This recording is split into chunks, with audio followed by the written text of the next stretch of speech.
Douglas Espisito. I'm a local business owner here in Manassass, and I'm concerned that many of the bills up for consideration in the upcoming session may be challenged in the courts due to the questions of their constitutionality. With over 90% of counties and independent cities passing constitutional sanctuary or Second Amendment sanctuary status, there is certainly widespread concern over this issue. Specifically, SB 16 goes well beyond what is being touted as common sense gun regulation and only serves to disarm the lawful citizenry.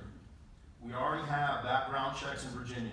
Felons, domestic abusers, substance abuse, and acute mental illness already are legislative reasons for not being able to own a firearm in Virginia. I've been there and seen someone not pass a background check in a gun store when the police came to pick him up. The would-be purchaser who lied on his paperwork. If we need to tighten up the existing regulations that already exist to support the mission, then let's focus there, not on the umbrella definitions of SB 16. The Second Amendment instructs the government not to overreach or be tyrannical by infringing on the right to bear arms. As an active duty infantry marine for 10 years and a government contractor, I have seen and deployed in support of those who were victims of tyrannical governments.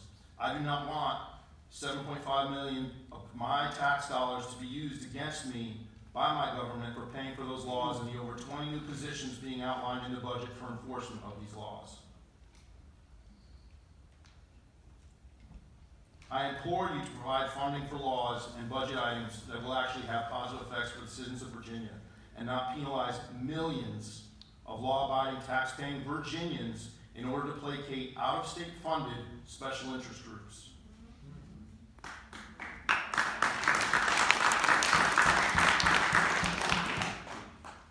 I thank you all for your time, and I'm sure your compatriots here will hear from their constituents on not being at the appointed place and time to communicate with your constituency.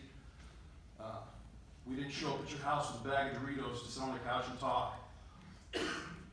I'm not generating revenue at my business right here because there's nothing more than coming and talking to you, the elected representatives, about our rights and laws and due process. Thank you.